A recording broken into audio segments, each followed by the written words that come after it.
Hey everyone, welcome back to the Cakeman Entertainment. In today's video, I'll be doing a movie review on the latest Disney Plus Predator movie called Killer of Killers. Now, I thought the ideas in the trailer looked pretty cool. The concepts of having like three different characters in three different time zones, all facing three different predators actually. And I thought, there was some really cool ideas there. Would they be able to execute it or not?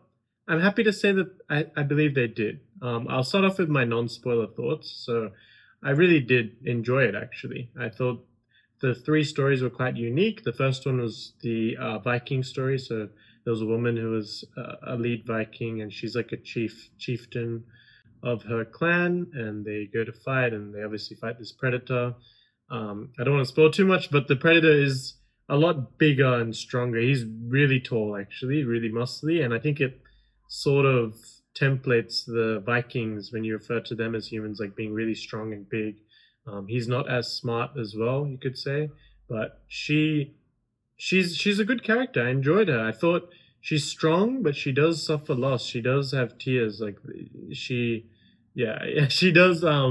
She's not like the typical female strong empowerment character that Hollywood loves to put out, where they do nothing wrong, everything they do is right, and stuff like that. Like she actually does something wrong, and then she acknowledges that at the end. And it's sort of a nice little circle. Without spoiling too much, it's a nice circle of her character. The second character is this Japanese samurai.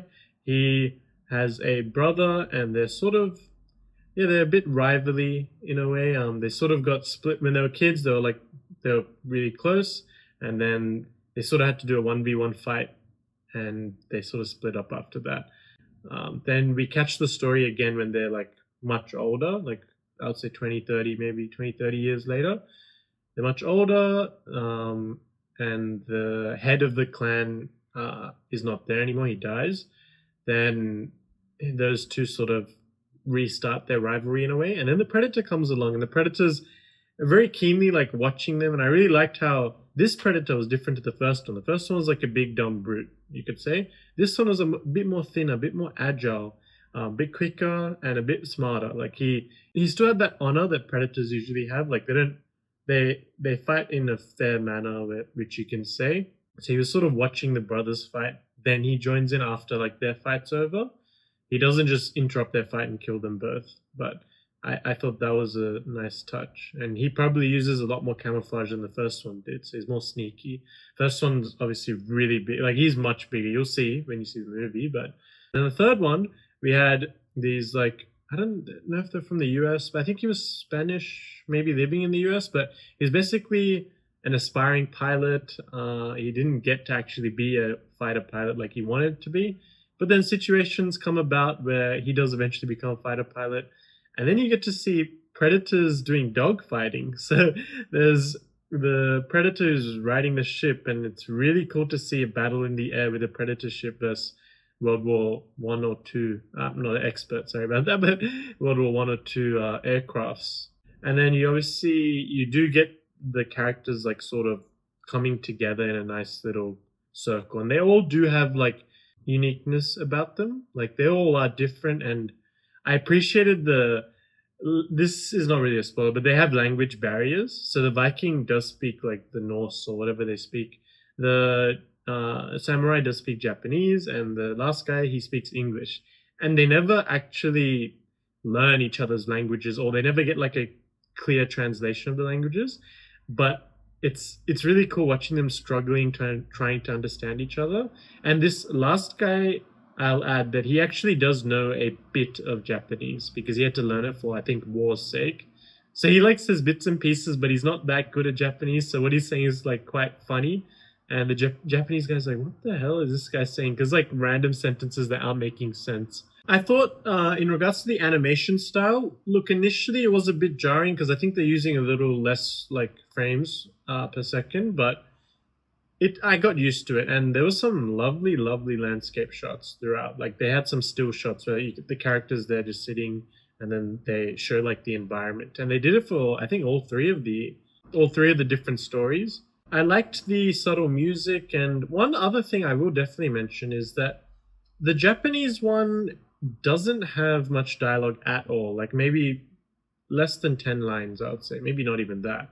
But it has very, very few lines, yet it is really good at showing and not telling. Like, I thought it would be crap. Like, if there's no dialogue, how are you gonna like understand the emotions of the characters? But they really just let it play out on screen, so you can see the emotion of the characters without words just putting it there.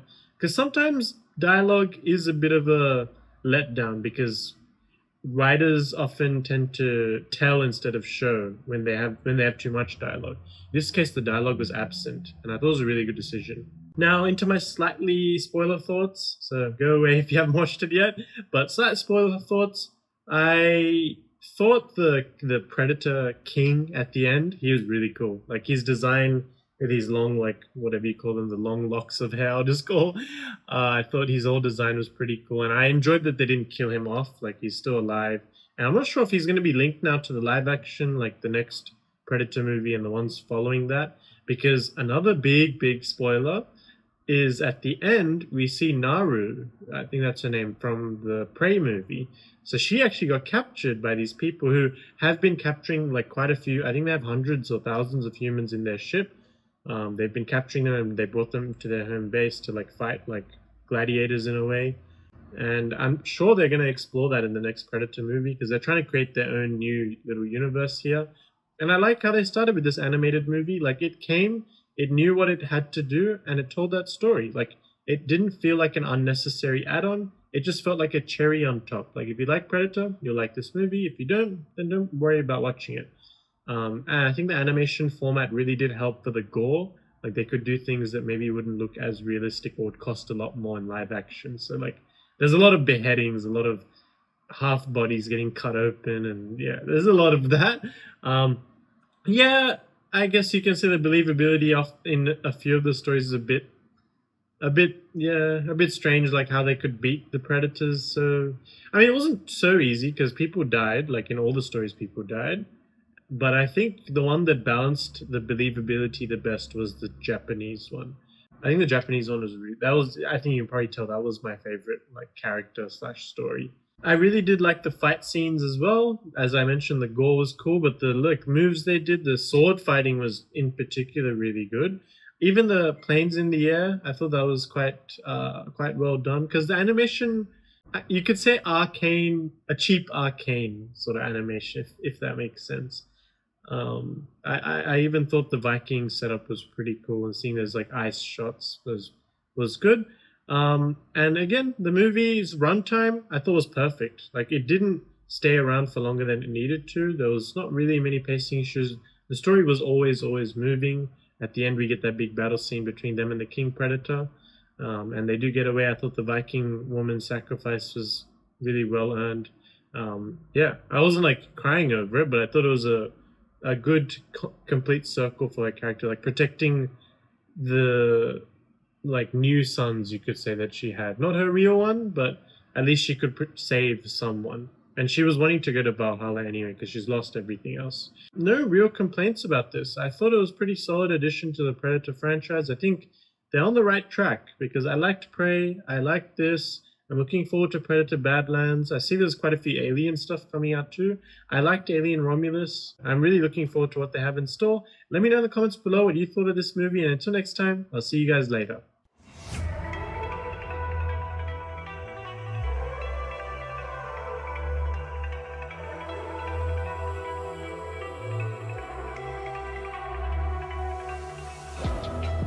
It's the calm before